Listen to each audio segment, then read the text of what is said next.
5 people stare out from this portrait. A father, a mother, 3 children. It was taken in a Boston studio in 1892, and for 132 years, no one looked closely enough to see what was wrong. At first glance, it looks like every other Victorian family photograph. Stiff postures, serious faces, carefully chosen Sunday clothes pressed and buttoned to perfection. The kind of image thousands of families across America paid their hard-earned wages to preserve. A single frozen moment meant to say to the future, "We were here, we mattered, remember us." The composition is textbook. A bearded gentleman occupies an ornate wooden chair at the center. His wife stands beside him in a severe, high-necked dark dress, her hand resting on the chair's back. 3 children, 2 boys and a girl, are arranged around the adults with the kind of geometric precision that Victorian photographers demanded. Nothing about this image, at first, seems unusual. Nothing seems out of place. But look here. Just beside the carved leg of that ornate chair, half covered by the fringed edge of a decorative rug, there is something that should not be in this picture. Something that a professional studio photographer in 1892 would never have permitted on his floor. Not unless someone in this family insisted, demanded, that it stay exactly where it was. It's a handmade cloth doll, small, roughly stitched, yarn for hair, a simple cotton dress sewn by hand. The fabric is visibly worn, softened by months of being clutched by small fingers dragged across wooden floors, held close during sleep. This was not a prop. This was not decoration. This was a toy that had been loved almost to pieces. And when a curator finally noticed it in early 2024, it unraveled a secret that someone in this family had carried silently to their grave. A secret about the little girl standing in the center of this portrait. Because according to every official record in the entire Commonwealth of Massachusetts, every birth certificate, every census entry, every baptismal register, this girl never existed. So who is she? Why does she appear in this photograph but nowhere else?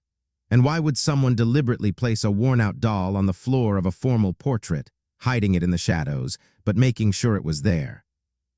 If stories like this one stay with you long after they end, take 1 second right now to subscribe and tap the bell. You will not want to miss what comes next. On a freezing Tuesday morning in the early months of 2024, a weathered cardboard container arrived at one of Boston's most respected historical institutions.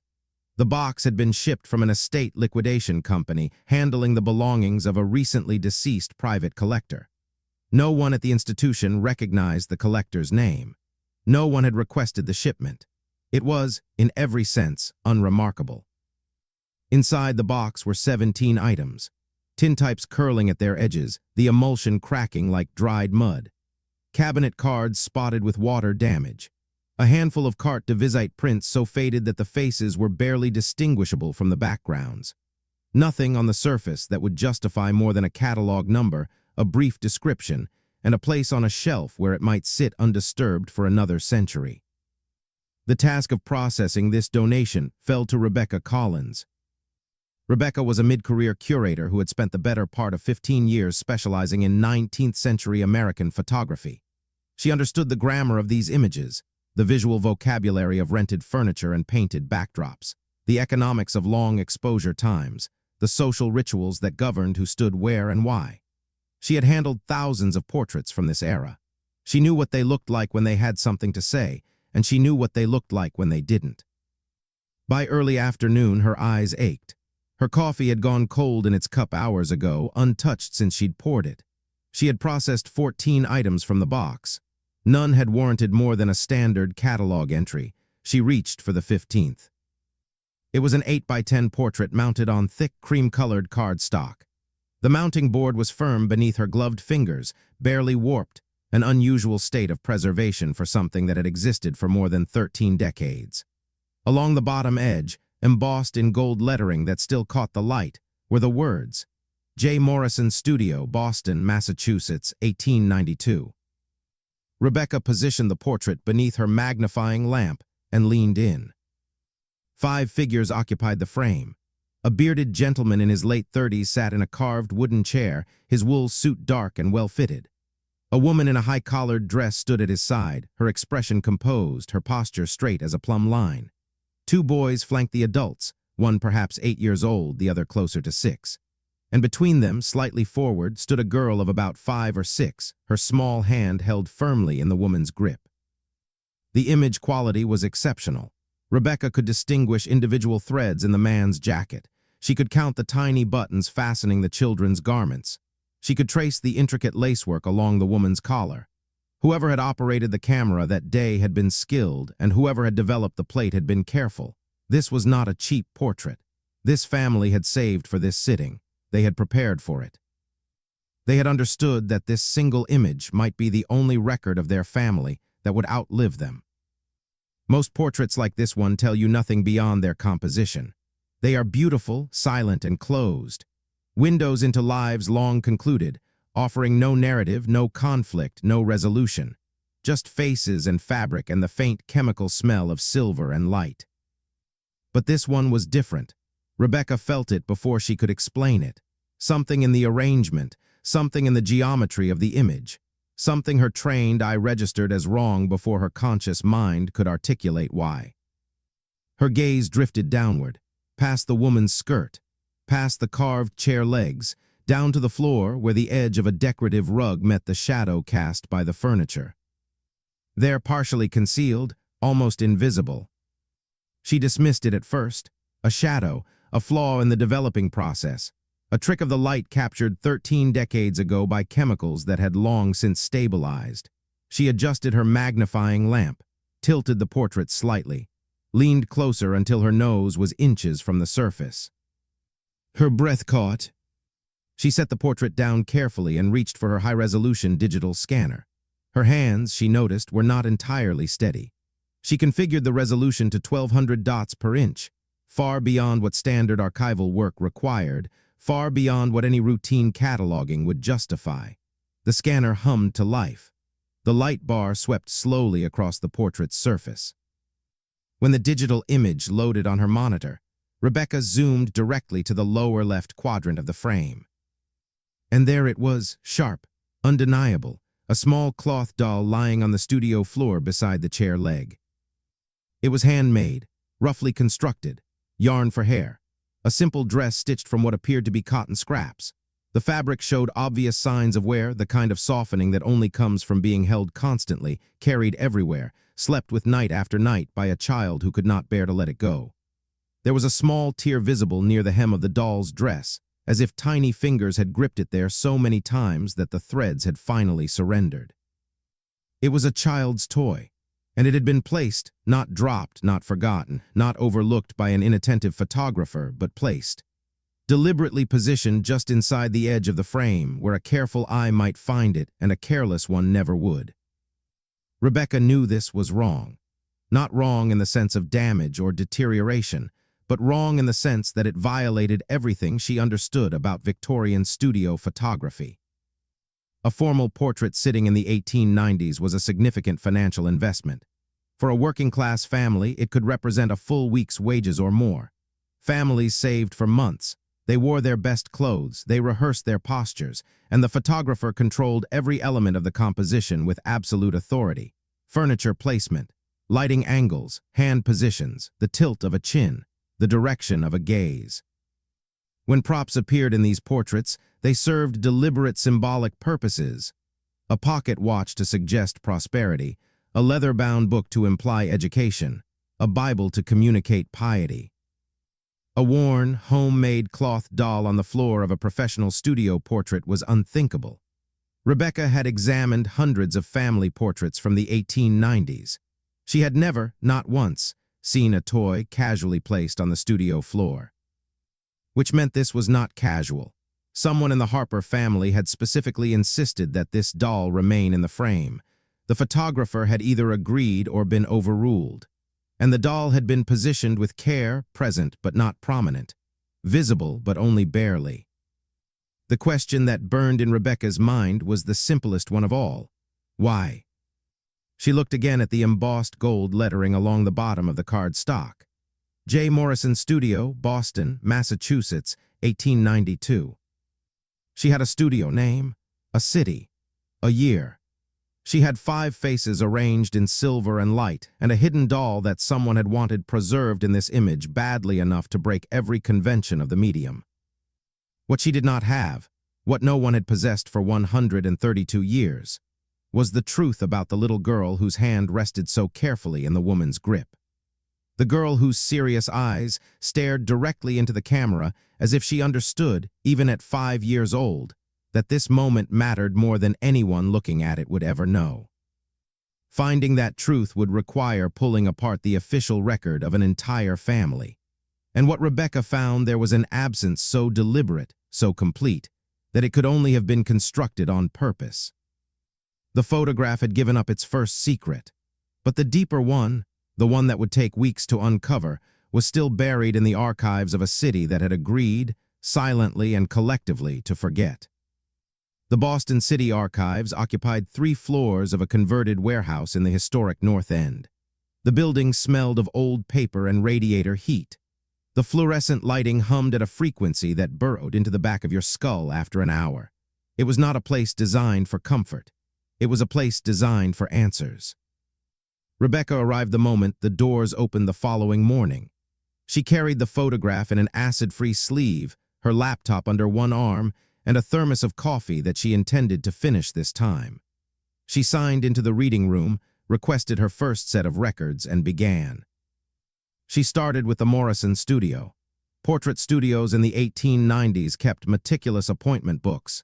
They had to, because sittings were booked weeks in advance and required partial payment at the time of scheduling. If J. Morrison's records had survived, they would give her the names she needed. They had survived. Within 40 minutes, Rebecca was holding a leather-bound ledger open to the page covering November 1892.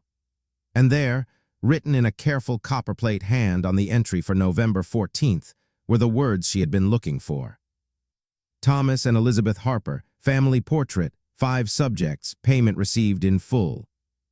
5 subjects. The number matched. She had names now, a husband and wife who had walked into a Boston photography studio on a November day in 1892 and paid to have their family preserved in silver and glass. Thomas and Elizabeth Harper. But who were the 3 children standing with them? Rebecca moved to the birth records section of the archives. She pulled the heavy leather-bound volumes covering the years 1882 through 1890, the plausible birth range for children who appeared as young as the ones in the portrait. The pages were dense with entries, each one a handwritten line recording a name, a date, a location, a set of parents. She ran her finger down column after column, page after page. After 2 hours of methodical searching, she found them. James Harper, born March 1884. Parents, Thomas and Elizabeth Harper, Waltham, Massachusetts. Robert Harper, born June 1886. Parents, Thomas and Elizabeth Harper, Waltham, Massachusetts. 2 sons, only 2. Rebecca sat back in her chair. The photograph unmistakably showed 3 children, 2 boys and 1 girl. The girl's hand was held by Elizabeth Harper. She was dressed in clothing of equal quality to the boys. She was positioned centrally, not off to the side, not behind the others. She was presented in every visual sense as a member of the family. But according to the official birth records of the Commonwealth of Massachusetts, Thomas and Elizabeth Harper had produced 2 children. Both male. There was no daughter, no 3rd child, no girl registered anywhere under the Harper name.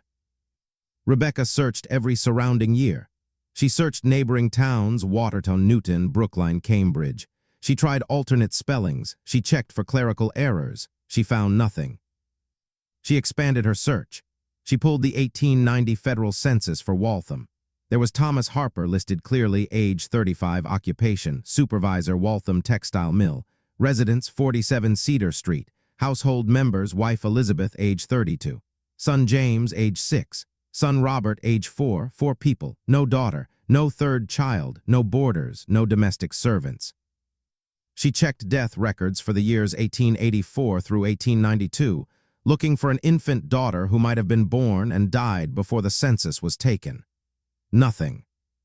She checked church records at St. Mary's Parish in Waltham, where both boys had been baptized.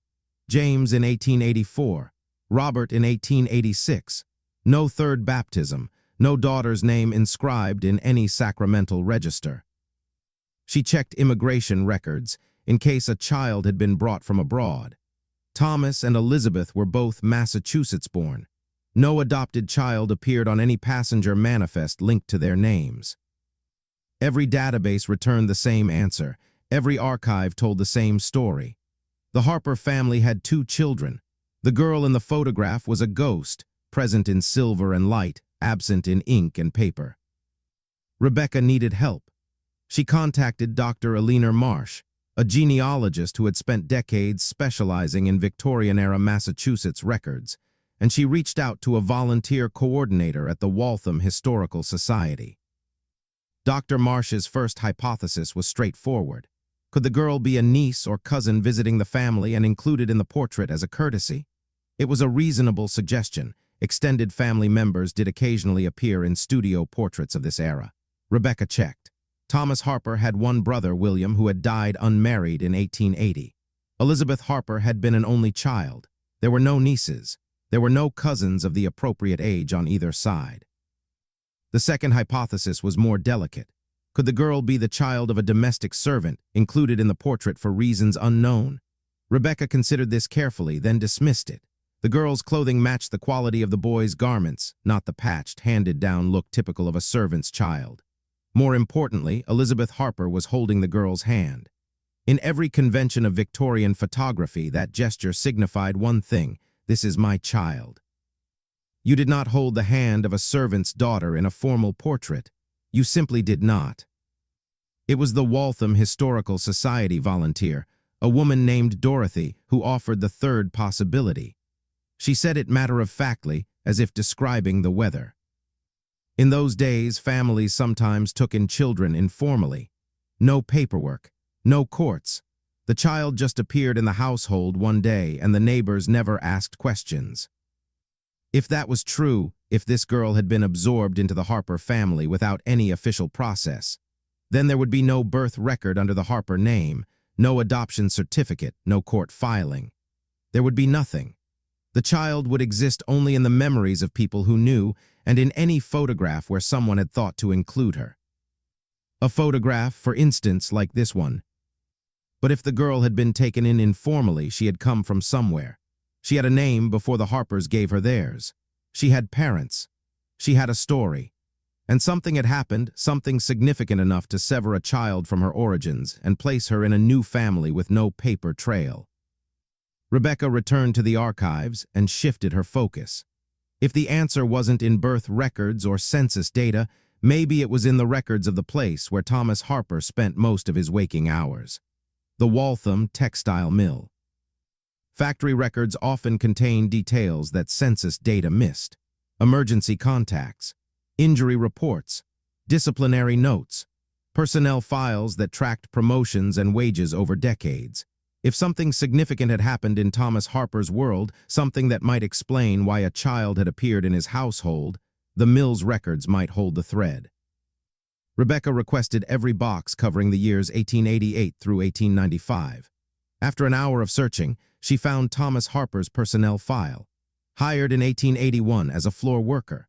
Promoted to shift supervisor in 1889, a significant achievement for a man without family connections, and one that explained how the Harpers could afford a formal portrait at a reputable studio. Commendations for reliability. Notes praising his leadership during periods of high production demand. And then, tucked between 2 quarterly production reports from the first half of 1891, she found something that made her hand go still. A newspaper clipping, yellowed to the color of weak tea, brittle at the edges, folded twice as if someone had wanted to make it small enough to forget. The headline read, "Tragedy at Waltham Mill, 5 workers perish in devastating boiler room blaze." Rebecca unfolded it carefully, her fingers barely touching the paper. January 18, 1891, a boiler malfunction, a fire that had consumed the lower floors of the mill before anyone could contain it. 5 workers dead, dozens injured, and one name appearing again and again in the article's account of rescue efforts. Thomas Harper. Rebecca's eyes moved to the bottom of the article. The final paragraph. The sentences that the newspaper had treated almost as an afterthought, a minor detail appended to a larger tragedy. And buried there, in 12 words that no one had read with any care for over 130 years, was the sentence that changed everything. January 18th, 1891. A boiler malfunction, 5 workers dead, and at the bottom of the article, almost as an afterthought, a single sentence that would rewrite the meaning of a family photograph taken 22 months later. The portrait was not just a family photograph. It was evidence. Evidence of what one man did after walking out of a burning building and what it cost a little girl to be saved. If you're still with me, that subscribe button is right there. Trust me, you're going to want to hear the rest of this. The newspaper clipping was dated January 19th, 1891, one day after the disaster. The ink was faded but legible. The prose was the kind of urgent, breathless reporting that small city newspapers produced in the aftermath of industrial catastrophe, long sentences crammed with detail, as if the writer understood that this single article might be the only historical record of what had happened. Rebecca read it slowly twice, letting the facts settle into place. On the morning of January 18th, 1891, at approximately 5:20 in the morning, a cast-iron boiler in the basement level of the Waltham textile mill ruptured without warning. The cause, as best investigators could later determine, was metal fatigue, years of continuous operation compounded by deferred maintenance and cost-cutting measures that had left critical equipment running far beyond its safe operational lifespan. The explosion was catastrophic. Shrapnel from the ruptured boiler tore through the wooden floor above, sending jagged fragments of iron into the spinning room where the early morning shift had just begun their work. The force of the blast ignited cotton dust suspended in the air, a substance so volatile that mill workers in the 1890s called it white gunpowder. The dust caught fire instantly, and the flames spread vertically through the building's stairwells, which had been designed for efficiency of movement, not for safety. They functioned, in the language of fire investigators, as chimneys, channeling heat and flame upward with terrible speed. Within minutes, the main stairwell on the eastern side of the building collapsed. 5 workers were trapped on the lower floors, cut off from every exit. Their names were printed in the article in the plain, declarative style of the era. Patrick Brennan, age 34, Michael Donovan, age 28, Catherine Riley, age 29, Sean Murphy, age 41, and Margaret Sullivan, age 27. 5 names, 5 lives measured out in the brief arithmetic of a newspaper column. Ages, nothing more. No descriptions of their families, no accounts of their daily lives, just names and numbers and the fact that they had been in the wrong place when the iron gave way. But the article did not end with the dead. It described, in considerable detail, the rescue efforts that had followed the explosion. Several workers who had already escaped the building turned around and went back in. They pulled injured colleagues from smoke-filled corridors. They broke through blocked doorways with their hands. And one name appeared in the article not once, not twice, but 3 times. Thomas Harper. Harper, the article reported, had re-entered the burning mill on 3 separate occasions. The first time, he located a woman trapped beneath a fallen beam near the second-floor landing and carried her down a service corridor to an exterior door. The second time, he found a man disoriented by smoke inhalation in a storage room and guided him to safety by voice alone, unable to see more than 2 feet in any direction. The third time, he went in searching for the workers trapped below the collapsed stairwell. He did not reach them. The second floor gave way before he could descend to the basement level. He was pulled from the building by other workers moments before the eastern wall buckled inward. Harper went back in 3 times. Each time the fire had grown. Each time the odds of coming out alive had narrowed. He pulled 2 workers from the wreckage before the structure became unsurvivable. He could not reach the 5 who were trapped below. He could not reach Margaret Sullivan. And now Rebecca turned to the woman whose name had appeared 5th on that list of the dead. Margaret Sullivan, 27 years old. No photograph of Margaret Sullivan is known to exist. That fact alone tells you something about her place in the world. In 1891, photographs cost money, and Margaret Sullivan had none to spare. What Rebecca could reconstruct of her life came from the scattered traces that working-class immigrants left in official records, census entries, ship manifests, parish registers, payroll ledgers. Small marks in large books, easy to overlook, easy to lose. Margaret had arrived in Boston in 1885, traveling from County Cork, Ireland, with her husband, Daniel Sullivan. They were young. Margaret was 21, Daniel 23. They carried with them whatever they could fit in a trunk and whatever hopes had survived the Atlantic crossing. Daniel found work as a general laborer, moving between construction sites and rail yards. Margaret kept house in a tenement building near the Mill District. 3 rooms shared with another family, coal heat when they could afford it, candles when they couldn't. In 1887, their daughter was born.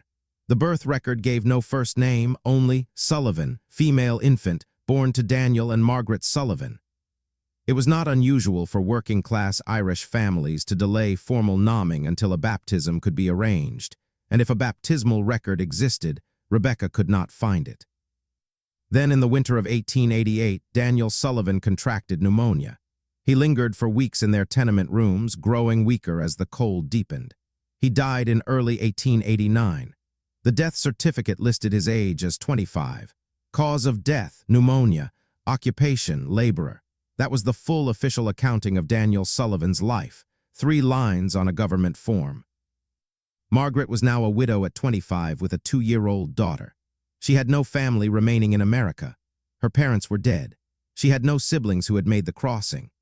The community of Irish immigrants in the Mill District offered what support it could: shared meals, watched children, passed along word of available work, but there was no safety net, no widow's pension, no government assistance of any kind.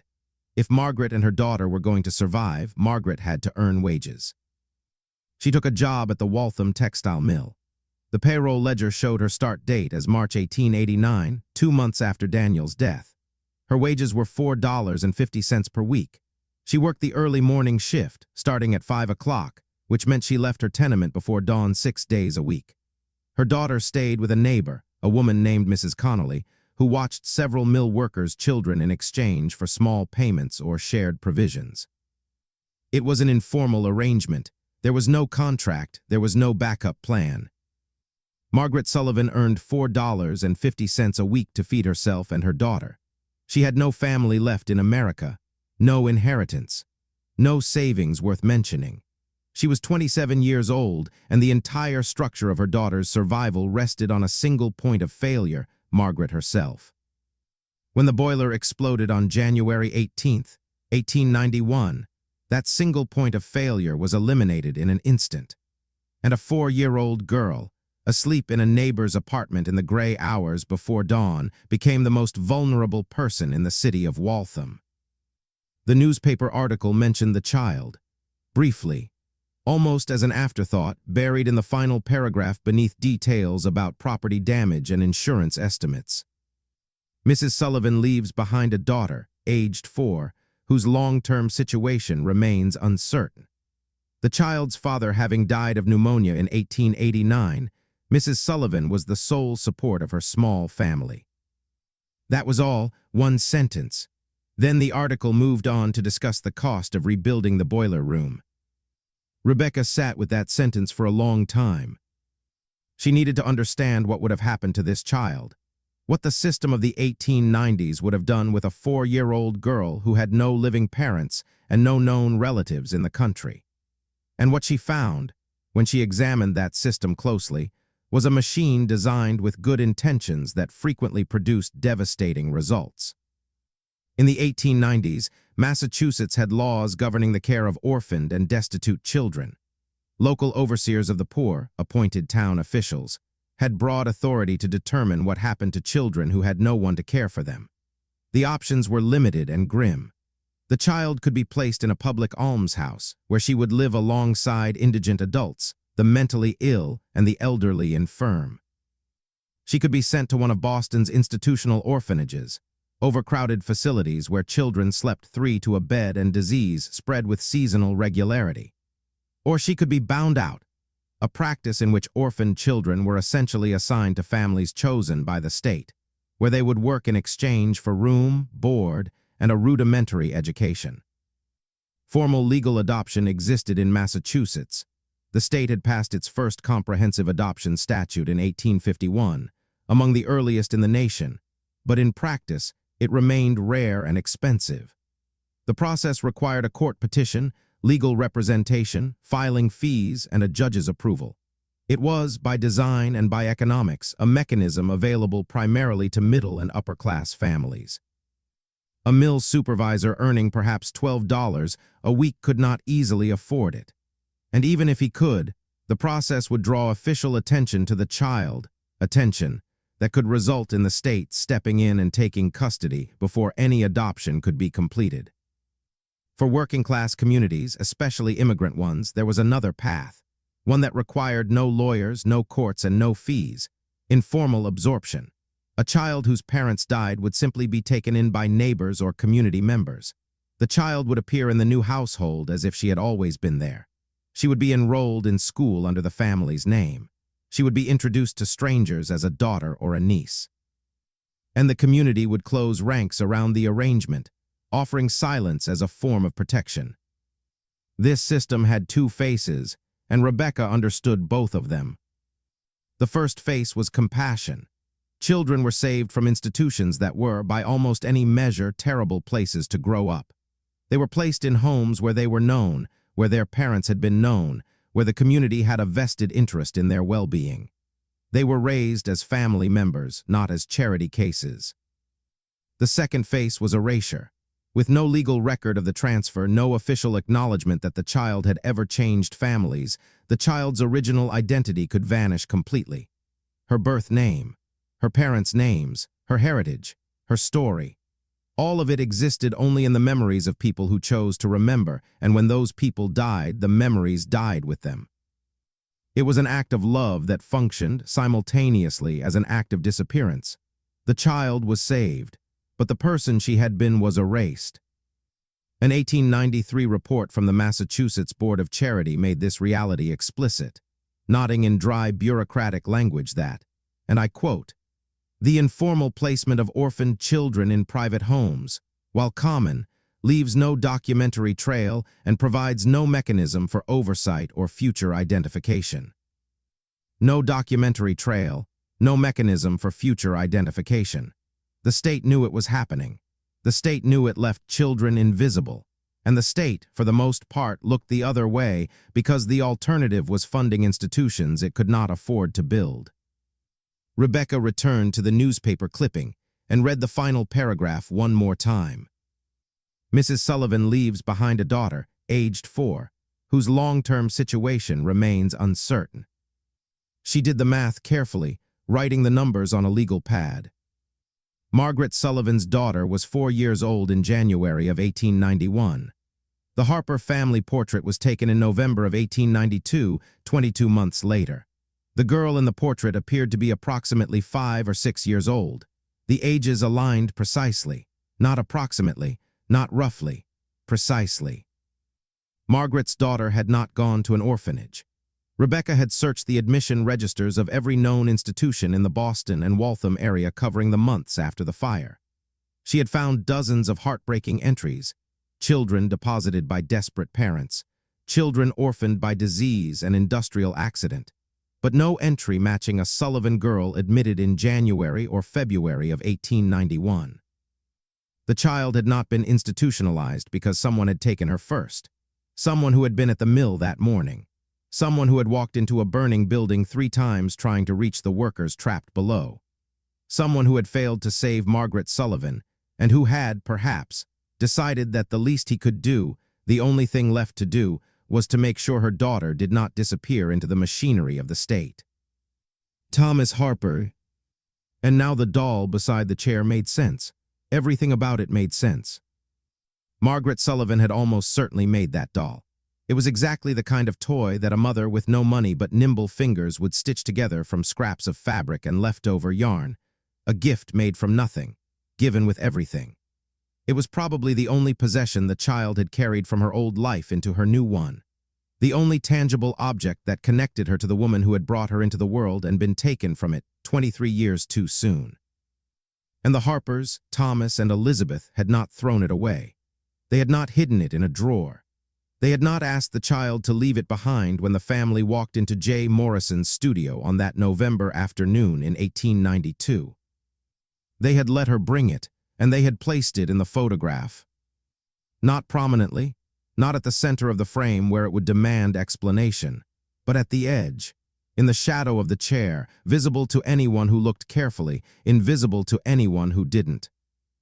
They were saying, without words, without any language that could be held against them, "She is ours now, but she was someone else's first, and we will not erase that." Rebecca felt the weight of that choice across 132 years, the deliberateness of it, the courage of it, the heartbreak of it. But she still did not have a name. She returned to the archives one more time, this time searching school enrollment records for the Cedar Street area of Waltham. If the Harpers had enrolled the girl in school, and they would have, because Thomas Harper was a man who believed in doing things properly, then her name would appear in a register somewhere. She found it in the records of the Cedar Street Primary School. The enrollment register for the 1892 to 1893 academic year listed 3 children from the Harper household at 47 Cedar Street. James Harper, age 8, Robert Harper, age 6, and a third name, a name that appeared nowhere else in any prior record, not in birth certificates, not in census data, not in baptismal registers, not in immigration logs. Anna Harper, age 5. Anna, they named her Anna. She appeared in the school register as if she had always been there. No asterisk, no footnote, no marginal note indicating that she had arrived in this family through tragedy rather than birth, just a name, an age, and an address, indistinguishable from every other child on the page. The community's silence had already begun. Rebecca now had a name, but a name is not a life. To find out what happened to Anna Harper and what the Harpers had truly risked by taking her in, she would have to follow that name through 3 more decades of official records, through census pages and city directories and parish registers, through the accumulating paperwork of an American life lived quietly in a mill town at the turn of the century. What she found at the end of that trail was something she never expected. To understand what Thomas and Elizabeth Harper did, you have to understand what they were risking. And to understand the risk, you have to understand the system they were defying, not with protest or public declaration, but with the simple, dangerous act of setting an extra place at their table and telling no one why. In the 1890s, Massachusetts law granted local overseers of the poor sweeping authority over orphaned and destitute children. These were appointed officials, not social workers in any modern sense, but town administrators whose primary concern was minimizing the public cost of caring for dependent persons. When a child was identified as orphaned and without family support, the overseers had the legal right to take custody and determine placement. The child could be sent to an institution. The child could be bound out to a family chosen by the state. The child's wishes, the community's preferences, the bonds already formed between the child and the people caring for her, none of these carried legal weight. If Margaret Sullivan's daughter had been reported as an unaccompanied orphan in January of 1891, the overseers of the poor in Waltham would have been obligated to intervene. The child would have been removed from whatever neighbor was caring for her and processed through the town's system for dependent children. She would have become a case number, a line in a ledger, a problem to be solved at minimum expense. By taking Anna into their home without reporting her status, by enrolling her in school as their daughter, by presenting her to the community as a member of their family, Thomas and Elizabeth Harper were operating outside the boundaries of the law. They were not committing a crime in the way that the word is typically understood. There was no statute that specifically criminalized what they had done. But they were circumventing the authority of appointed officials, and if those officials had become aware of the arrangement, the consequences could have been severe. Anna could have been removed from the Harper household and placed in an institution. Thomas could have faced professional repercussions. A mill supervisor who had defied town authorities would not long remain a mill supervisor.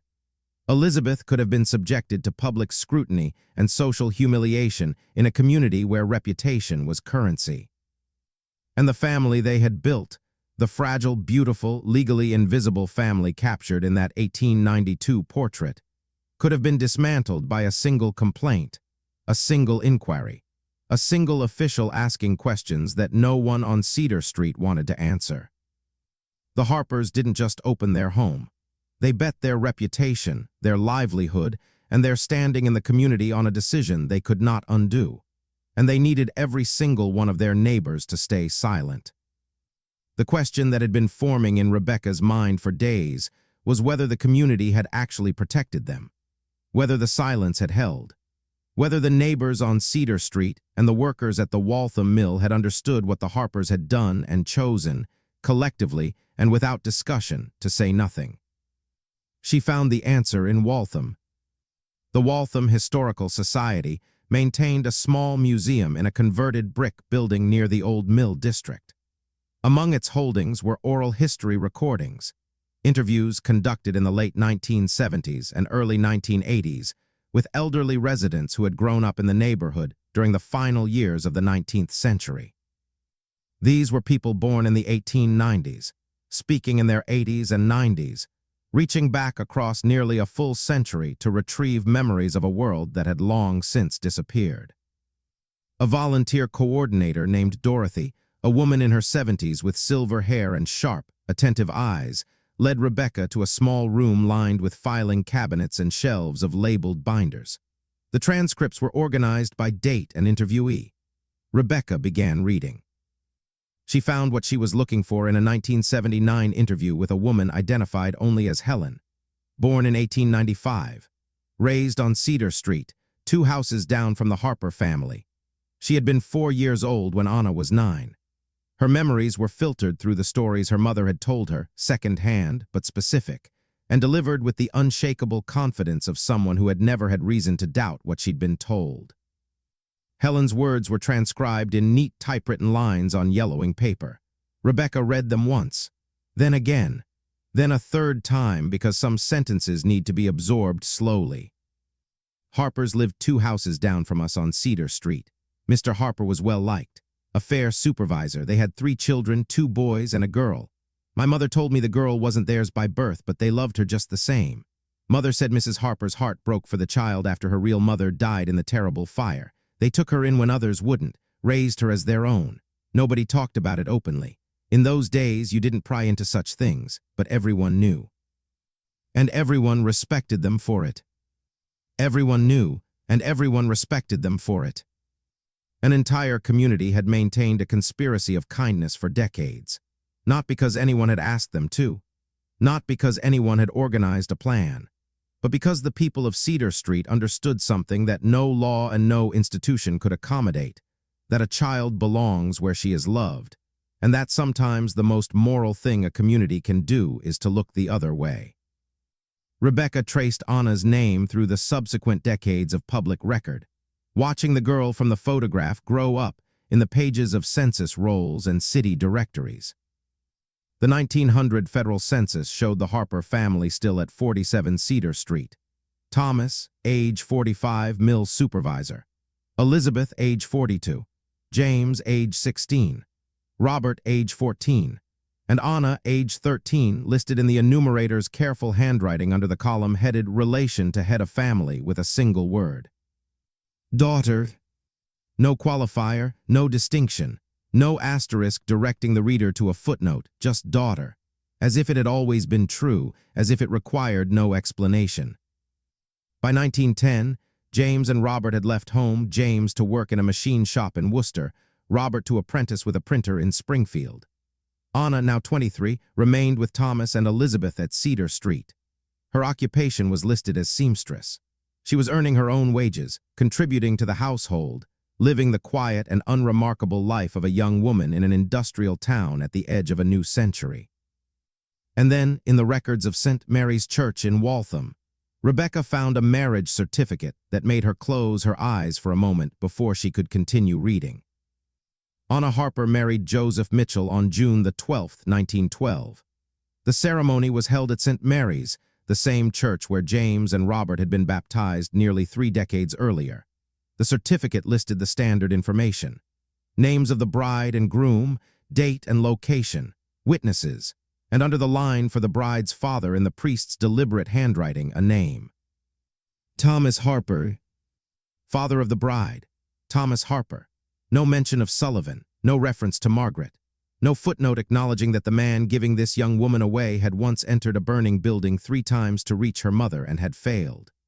No indication anywhere on the document that the bride's journey to this altar had begun in a neighbor's apartment on a January morning when she was 4 years old, and the only person keeping her alive had just stopped breathing in the basement of a textile mill. Anna Harper became Anna Mitchell. The transformation that had begun in 1891, when a frightened child was carried into a house on Cedar Street and given a new name, was now complete in the eyes of the law, the church, and the community. But Anna had not forgotten. She had never forgotten. And the proof of her remembering was written with absolute clarity in the names she chose for her children. Anna and Joseph Mitchell settled in Cambridge after their marriage. Between 1913 and 1921, they had 4 children. Their names, recorded in the birth registers of Middlesex County, were as follows: Catherine Mitchell, born 1913. Margaret Mitchell, born 1915. Thomas Mitchell, born 1918. Elizabeth Mitchell, born 1921. Read those names again. Read them slowly. Margaret, her birth mother, the woman who had stitched a cloth doll from scraps and worked the 5 o'clock shift and died in a fire before her daughter was old enough to hold the memory of her face. Thomas and Elizabeth, the people who had taken her in, who had given her their name, who had risked their livelihood and their reputation to raise her as their own, who had placed a worn cloth doll in the corner of a formal photograph because they understood that love does not require erasure.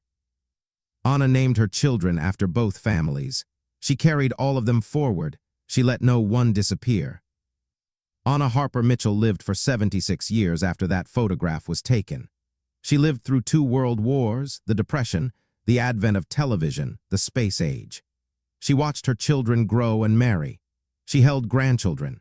She celebrated birthdays and holidays and ordinary Tuesday afternoons in a house in Cambridge where she was known simply as Mother and later as Nana. Her death certificate, filed in the records of Middlesex County, recorded her passing on a spring day in 1967. She was 80 years old. Place of death, the home of her daughter in Arlington, Massachusetts. She had not died in an institution. She had not died alone. She had died in a house full of people who loved her, surrounded by the family she had built from the family that had been built around her. And on her dresser, her grandchildren would later recall, there had always sat a small cloth doll with yarn hair. No one had ever asked about it because it had always been there, as permanent and unremarkable as the furniture. It was simply part of who Nana was. A small, soft, silent thing that she kept close for reasons she never fully explained. Anna's story could have ended there. A life fully lived. A secret fully kept. A cloth doll sitting on a dresser in Arlington, Massachusetts, holding a truth that no living person could any longer decode. But in 2024, a cardboard box arrived at a Boston archive, and inside it was the photograph that proved everything. Rebecca knew the story was not complete, not yet. If Anna had lived until 1967 and raised 4 children, then her descendants were almost certainly still alive. They were walking through the world carrying a last name, Mitchell, without knowing that the woman who had given them that name had once been called something else entirely. They deserved to know, not because the truth was owed to history, but because it was owed to them. She started with Anna's obituary, published in a Cambridge newspaper in the spring of 1967. It listed her surviving children, Catherine, Margaret, Thomas, and Elizabeth. Using genealogical databases and public records, Rebecca identified 6 of Anna's grandchildren who were still living, most of them now in their 70s and 80s. She also found numerous great-grandchildren and 2 great-great-grandchildren. She drafted a letter. She wrote it carefully, knowing that what she was about to deliver was not simply information but a rewriting of identity. She explained who she was. She described the photograph she had found. She outlined in measured language what her research had revealed about the woman they knew as their grandmother. She mailed the letter to every verified address. Then she waited. 2 weeks later, her phone rang. The voice on the other end belonged to a woman named Patricia, Anna's granddaughter, Catherine's daughter. A woman in her mid-70s who had grown up visiting Nana's house in Cambridge and who remembered without being prompted the cloth doll on the dresser. "Your letter was quite a surprise," Patricia said. Her voice was steady but careful, the voice of someone processing something large. "I knew my grandmother was close to the Harper family, but I never understood the full connection. I never knew there was a connection to understand." They arranged to meet. Patricia arrived at Rebecca's office 2 days later carrying a worn leather portfolio, the kind with a brass clasp and soft, creased edges that suggested decades of handling. She set it on the table and opened it with the deliberateness of someone who understands that what is inside has changed meaning since the last time it was closed. "After I received your letter," Patricia said, "I went through boxes my mother left me when she passed. Things I hadn't opened in years. I found these." She laid out 3 items on the table. The first was a photograph, a studio portrait of Anna on her wedding day in 1912. She was 25 years old in the image, standing beside Joseph Mitchell in a white dress with lace at the collar. Her expression was calm. Her eyes were clear. She looked, Rebecca thought, like a woman who understood exactly where she had come from and had made peace with it. The second item was a handwritten letter dated 1935, written by Anna to her eldest daughter, Catherine. Rebecca would read it later. It contained no explicit revelation, no confession, no dramatic disclosure. But it contained a line that, in light of everything Rebecca now knew, landed with extraordinary force. Anna had written, "We are who we are because of the people who chose us." The third item was wrapped in tissue paper. Patricia unfolded it slowly, layer by layer, as if unwrapping something holy. And there, resting in her hands like a relic from another world, was a small cloth doll with yarn hair. Rebecca's breath left her. "My grandmother kept it her entire life," Patricia said softly. "When I was a child, I asked her about it once. She held it for a moment before she answered. Then she said it was very special, that it had belonged to someone she loved very much. She didn't say anything more than that, and I didn't ask." Rebecca opened her laptop and displayed the high-resolution scan of the 1892 portrait, zoomed to the cloth doll beside the chair. Patricia leaned forward. She held the physical doll next to the screen. The construction was identical. The yarn was the same color, faded now to a pale amber. The small dress was the same simple cotton. And there, on the hem of the doll's dress, in both the photograph and the physical object, was the same tiny tear in the fabric. The same small wound in the cloth where a child's fingers had gripped too tightly, too many times, because letting go was not something she was willing to do. "My God," Patricia whispered. "She kept it. All those years, from the photograph until the day she died, she never let it go."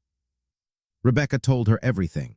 The fire, Margaret Sullivan, Daniel Sullivan's death from pneumonia, the early morning shift, the neighbor who watched the children, Thomas Harper walking into a burning building 3 times, the informal adoption, the community's silence, the school enrollment record, the census entries, the marriage certificate, the names of Anna's children, all of it, the entire hidden architecture of a life that had been constructed in compassion and maintained in silence for over a century.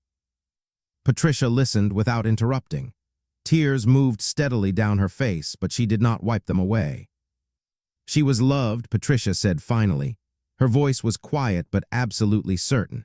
"She was loved by 2 families, by her birth mother who made this doll for her, and by the Harpers who gave her everything else." Patricia organized a family gathering. She invited every living descendant she could reach. 17 people assembled at her home on a Saturday afternoon. Grandchildren, great-grandchildren, and 2 great-great-grandchildren of a woman who had entered the historical record as Anna Harper, age 5, Cedar Street Primary School, 1892. Rebecca presented her findings to the room. She displayed the 1892 portrait on a large screen. She zoomed in on the doll beside the chair. Then she gestured to the actual doll, which Patricia had placed in a small display case on the table beside the screen. The room was silent. An elderly man, one of Anna's grandsons, raised his hand slowly. His voice was rough with age and emotion. "Did she know? Did my grandmother know she was adopted?" Rebecca paused before answering. She chose her words with care. The fact that she kept the doll her entire life tells us she remembered her birth mother, or at least that she understood the doll connected her to someone important. And the fact that she named her second daughter Margaret tells us she knew the name. She knew where she came from. But in the 1890s, these things were not discussed openly. She was raised as a Harper, and that became her identity. Both things were true at the same time. She was Margaret Sullivan's daughter. And she was Thomas and Elizabeth Harper's daughter. She held both truths her entire life. The doll was how she carried one. The name was how she carried the other. Patricia stood. She lifted the cloth doll carefully from its case and held it where everyone in the room could see it. "This is what my grandmother carried from one life into another," she said. Her birth mother made this for her with her own hands, from scraps of fabric that cost nothing because it was all she had to give. The Harpers let her keep it. They didn't take it away. They didn't ask her to forget. They put it in the photograph so that someone someday might understand. She paused, and she treasured it for 76 years. The room was quiet for a long time after that. Then the conversations began, slowly, softly, the way water fills a space. Family members who had known Anna shared memories, her kindness, her quietness, her strength, the way she could hold a room with a look, the way she never raised her voice but never needed to, the way she always set an extra place at holiday dinners even when no one extra was expected. Just in case, she would say, you never know who might need a seat at the table. 3 months later, with Patricia's permission, Rebecca opened an exhibit at the Boston Historical Society. She titled it beside the chair, "One Family's Act of Compassion." The centerpiece was the Harper family portrait, enlarged and mounted on the gallery wall, with the cloth doll displayed in a glass case beside it. A small placard explained the connection between the two objects in clear, simple language. The story of Margaret Sullivan, the fire, and the Harper's decision was told in 4 paragraphs and 3 archival photographs. Patricia and several descendants attended the opening. They stood together in front of the portrait, studying the 5 faces that stared back at them across 132 years. Thomas, Elizabeth, James, Robert, and Anna, 5 years old, her hand held firmly by the woman who had chosen to be her mother. "They look so serious," one of the great-grandchildren observed. Patricia nodded slowly. "Maybe they knew how important this moment was," she said. "This photograph was proof that she belonged, proof that she was part of the family, and that doll beside the chair, that was proof of where she came from, proof that her first mother loved her too." A cloth doll on a studio floor. That's all it was. Yarn and cotton and a mother's hands, stitched together in a tenement room by a woman who earned $4.50 a week, and who would not live to see her daughter's 5th birthday. It sat in the shadow of a rented chair for 1/15 of a second, while a shutter opened and closed in a Boston studio in November of 1892. And it outlasted every person in that frame. It outlasted the mill. It outlasted the fire. It outlasted the street they lived on and the silence the neighbors kept. It outlasted the century that made it and the century that forgot it.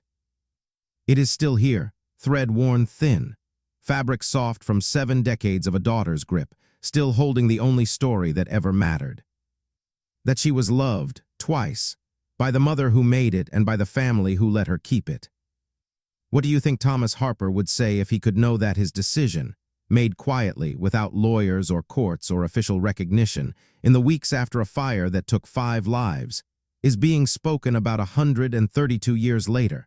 Tell me in the comments. I read every one. And if you've ever found an old photograph that told a story no one expected, I want to hear about it. Drop it below. If this story stays with you, share it with someone who needs to hear it. And subscribe so you don't miss the next one, because history is full of cloth dolls hidden in the shadows of photographs. All it takes is someone willing to look closely enough to find them.